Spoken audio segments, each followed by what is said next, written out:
Brought to you by Agilus Diagnostics.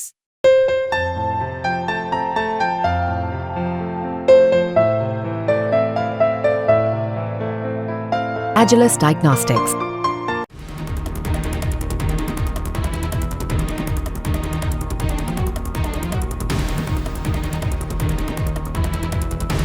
Bangladesh में हालात बिगड़े तो तस्वीर भारतीयों को लेकर तनावपूर्ण आने लगी।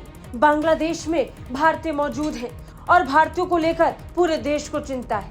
यही कारण है कि विदेश मंत्री डॉक्टर जयशंकर खुद इस बात को पक्का करने में लगे हैं कि बांग्लादेश में फंसे भारतीय सुरक्षित वापस भारत लौट आएं। इसे लेकर भारतीय प्रशासन बड़े पैमाने पर काम कर रहा है। विदेश मंत्री डॉक्टर जयशंकर ये पहले ही बता चुके हैं कि इस समय भारत सरकार लगातार बांग्लादेश की सेना के साथ संपर्क में है।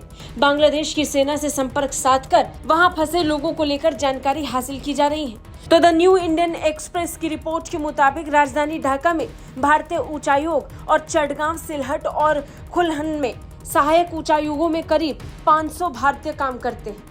यानी 500 कर्मचारियों की जान को खतरा है। 500 कर्मचारियों की जान को खतरा होने का मतलब भारतीय सुरक्षा पर जबरदस्त जिम्मेदारी। इस जिम्मेदारी को पूरा करना ही भारत का सबसे पहला लक्ष्य है। ये तो बांग्लादेश में कई और भारतीय फंसे हैं। शिक्षक, डॉक्टर्स और बाकी व्यवसाय से जुड़े हुए लोग रहते हैं, लेकिन अकेले उच्चायोग के कर्मचारियों का वहां होना सबसे बड़ी चिंता है। उन स्थानों को निशाना बनाया जहां से सरकारी काम होता है। इस समय बांग्लादेश के लोगों के अंदर भारत को लेकर के भी गुस्सा है।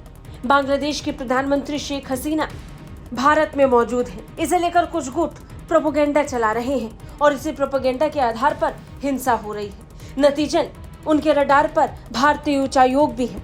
भारतीय उच्चायोग में इस समय 500 कर्मचारी कार्यरत हैं जो काम कर रहे हैं। ऐसे में उनकी सुरक्षित वापसी को लेकर बड़ी जिम्मेदारी भारत के ऊपर है। बड़ी बात यह है कि इन कर्मचारियों में उनके परिवार भी शामिल हैं। इन लोगों की सुरक्षा को लेकर लगातार चिंता बनी हुई है। ये चिंता इसलिए बढ़ गई है क्योंकि सेना और पुलिस शहरों से गायब हो चुकी है। भीड़ उत्पात मचा रही है, जगह जगह घर में पहुंचकर हिंसा कर रही है, चोरी चकारी हो रही है, घरों को लूट रही है। ऐसे में खतरा भारतीय उच्चायोग को भी है, जिसे देखते हुए भारतीय प्रशासन ने अपने लोगों को वापस बुलाना शुरू कर दिया है। एयर इंडिया की फ्लाइट से 190 कर्मचारी वापस आ चुके हैं, लेकिन अभी भी कई ऐसे कर्मचारी और उनके परिवार वहां मौजूद हैं जिनका आना बाकी है। ब्यूरो रिपोर्ट, भारत तक।